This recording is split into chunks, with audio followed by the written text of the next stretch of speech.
Let's talk about something real though. So there's always a bunch of talk nowadays about being blackballed. Pause. It's kind of true.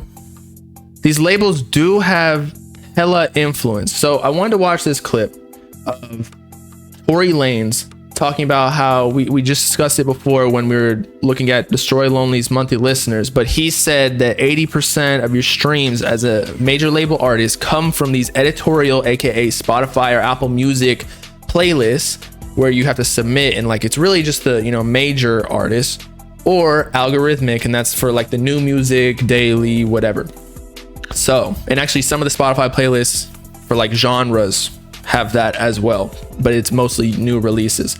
But these major artists, they get preferential treatment for that just because that's what a casual listener wants to hear. It's not necessarily a bad thing. It's just the casual listener doesn't want to just hear some random underground shit. They want to see what the TikTok trends are, you know what I mean? But anyway, 80%, 80, not 20, 80% of your favorite artist streams come from editorial playlists and algorithmic playlists. But did you at least acknowledge when there was a shift with the industry with you? Like, especially like streaming service wise. I mean, how could I not? Everybody acknowledged that. I mean, it's like, you got to think about it this way. Like, it's a bittersweet thing. It hurt my heart when I put out, albums like Alone at Prom, and the first week they... Okay, but anyway. So yeah, people in the chat are talking about the baby. He did not get blackballed because he was on Apple Music's playlist. He was on Rap Caviar. Russ even discussed this earlier.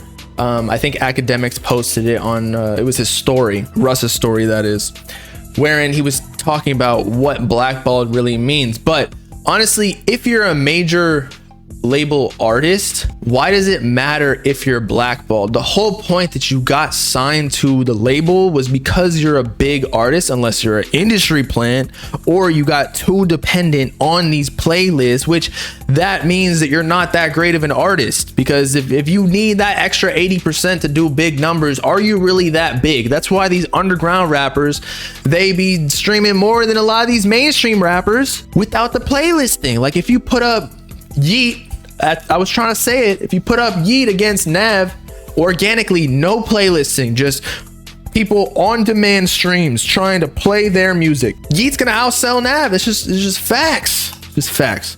But anyway, let's see what Russ said right here. I just want to give my 2 cents on something in my industry. No artist is blackballed. Facts. If you're signed to a major record label and you got a whole fucking administrative team or people working to put you on playlists or submitting your music or running Facebook ads, YouTube ads, Instagram ads, selling your merch, you are not blackballed. You don't need any of these industry connections. If you're a big artist, then you don't fucking need it.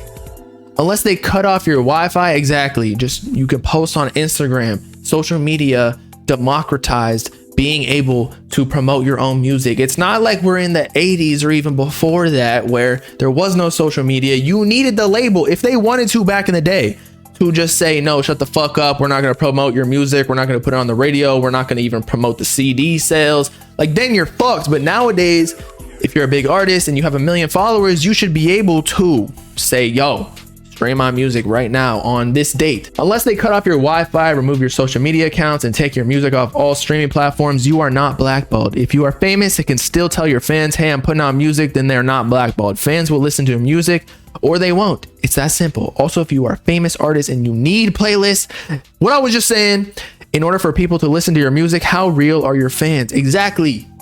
You're not even a good artist if they don't fuck with you like that. Why don't they support you regardless? We're giving too much credit and power to the DSPs and not enough power to us, the artists and the fans. I know for me, as long as I can tell my fans I'm putting out music, I'm straight. I'm not entitled to any playlist, nor do I need them for my fans to listen to me. That's why they're my fans. Yes. So, as we've discussed, and I think somebody posted in the comments, like, it made sense, but I disagree partially. It said, like, this is so cap. The playlist only got new songs, which is true. Actually, no, there are playlists with older songs and they're official. Love is Rage 2 came out in 2017 and still got Uzi's most streamed songs 5 years later. But yo, you gotta realize with Love is Rage 2 or like classic albums like that, they got real fans. Uzi got real fans. But some of these other, like DaBaby, if you have an artist, say like Kid Cudi, which I told y'all way back in the day, and everybody got pissed at me when he was beefing with Kanye. I was like, yo, nobody's actually listening to Kid Cudi in today's age. Like, I used to listen to Kid Cudi with Day and Night, and I don't even remember the albums, bro. Man on the Moon 2. So Kid Cudi's still a great artist, don't get me wrong. However, he's an industry artist at this point. If he didn't have the playlist, which obviously with this one, it didn't get pushed all too much. He sold 22K first week, which is literally less than what Lucky did. DaBaby sold 17 or 15K. That means they got exposed for not being that big of artists, y'all. That's just facts. And they were on, we gotta check this actually. I wanna see if Kid Cudi was on Rap Caviar or not. Because if you're on Rap Caviar, I'm sorry, but that just eliminates all possibility that you are, look at this shit, bro.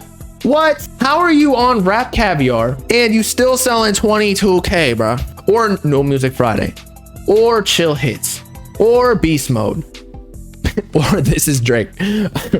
But if you're on any of the editorial playlists, bro, you need to be selling big numbers, man.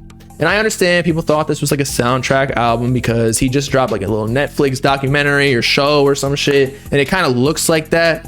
I think it says like season on here, maybe not, I don't know. I actually personally liked some of the songs in the album. I thought it was, for a Kid Cudi album, it wasn't that great. It was kind of mid for Kid Cudi, because he's a great artist. Had hella hits back in the day.